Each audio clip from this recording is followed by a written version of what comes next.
How's it going, folks? Adrian here. Welcome back to the channel and to another weekend MMO news drop, and I hope everyone is doing good. Let's get straight into the news, beginning with Guild Wars 2. Over in Tyria, it's been an interesting week for GW2. They've just dropped the Season 4 finale this week, and I'll have my review out very soon-ish. We will go through the story, the new map, and of course, the time-gated collections for the new mount. The other new thing that came to the game was the recharging teleport to a friend gem store item, which, by the way, was exploited to hell when it came out, where some players were creating brand new characters or brand new alts and porting to a friend with this item, and then completing that map, grabbing and banking in all the rewards, deleting the tune, and starting over. So because of this, Black Lion keys and transmutation chargers were temporarily removed from the map completion reward tables, but as of time of recording this right now, it's back again. It's just unfortunate that myself and many other players completed the Dragonfall map while all of this was going on. But good to know that's sorted out. There's still more pressing issues that ArenaNet need to address in the meantime. Anyway, sticking with Guild Wars 2, if you've ever wanted to play it on your iPad, there is a way, as Reddit user IridescentXI posted his iPad gameplay via Steam link, and I'll share the post and the link below for you to check out. Final Fantasy XIV has dropped a new developer update about Domon MAHJONG, which is apparently everyone's favorite pastime side game in the Gold Saucer. The Shadowbringers expansion will bring some updates to MAHJONG, such as the ability to see your opponent's faces during matches, plus a new option to cancel calls like Pawn, Chi, and Khan whenever it pops up. And finally, you can also reset your rank and rating moving forward to help you out of a losing slump, which may come in handy. I've tried MAHJONG both in real life and in Final Fantasy XIV, and I still have no idea how to play it, so I hope you folks fare better at this game than I do. WoW Classic has been dominating the headlines for obvious reasons since beta is underway, but Blizzard has also dropped a massive bombshell this week, a new brilliant CGI cinematic that teased the return of Green Jesus himself, Thrall, and I'm sure Horde players are pretty happy about this. Saurfang's arc is still in play, of course, since we last saw him way back in December 2018, and now we know where that leads us, to a mini reunion of sorts, and how Thrall now has no choice but to rejoin the fight to save the Horde. It's going to be pretty interesting to see where this storyline goes moving forward, but first, let's get patch 8.2, Rise of Ashara, and I'm certain most of you WoW players out there has already seen this video. For everyone else that hasn't, link to the cinematic can be found below. Blade and Soul, NCSoft's free-to-play MMORPG, has released its SCARLET Tears update this past week, bringing with it Chapters 7 and 8 of the Temple of Succession storyline, plus a new 12-player raid, the Scarlet Conservatory. To attune yourself for the raid, you'll need to have finished Chapter 8, have access to the Dasari Palace, and should have the recommended requirements of level 60 HM21 or higher. Players can receive a new tier of Legendary Necklace, Mystic Badge, and Soul Shields from the raid itself. Sticking with Blade and Soul, it has been reported that according to the patch notes, the game's anti-cheat software, 𝒂𝒄3, has been disabled since the SCARLET Tears update went live.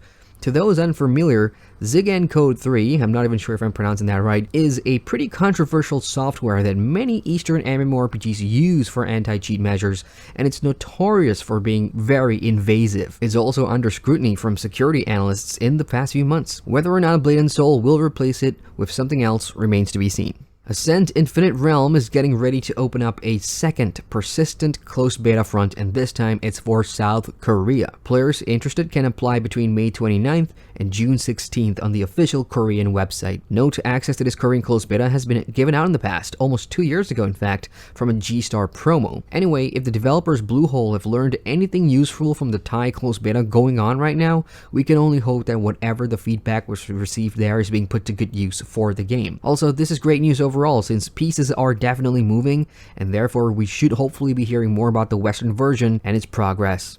ArcheAge this week has released a new world boss, Fareth the Black Dragon, found in the Barren Ridgeland Mountains. The Black Dragon spawns on Tuesday, Thursday, and Saturday at 9:30 p.m. UTC on the EU servers, while for North America, they're still sorting it out apparently, and so far they've only been confirmed for Wednesday at 7:30 p.m. PDT. Anyway, if players manage to take this guy down, PvP battles can take place for the loot. Victors will have a chance to earn new Black Dragon weapons, which can also be obtained by awakening the Tier 2 Red Dragon weapons.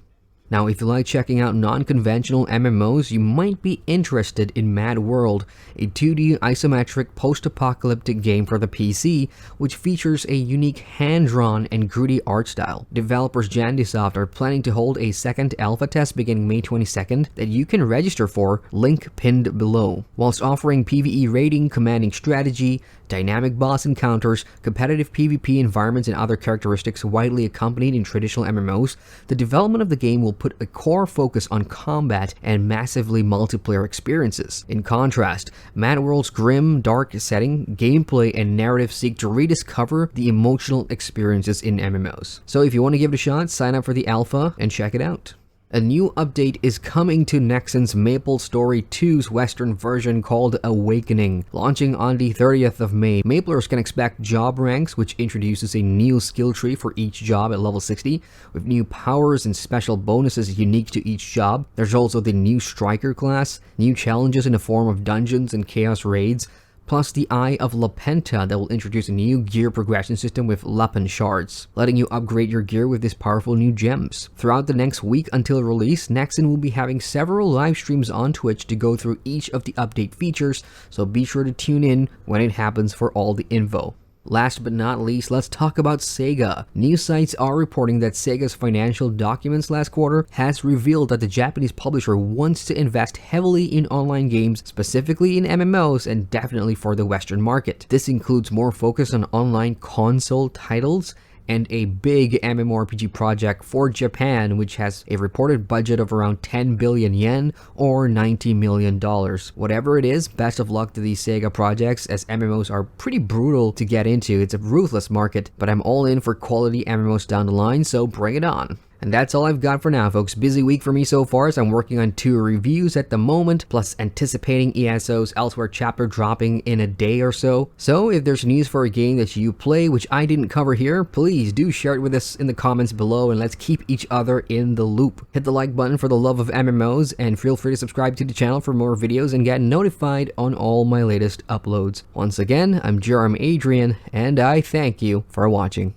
Hey folks, thanks so much for watching that video. If you guys want to watch more, you can click the subscribe button at the bottom there or somewhere over here. And don't forget to hit that bell to get notified on all my latest videos. So I'll see you guys at the next vid. Take care.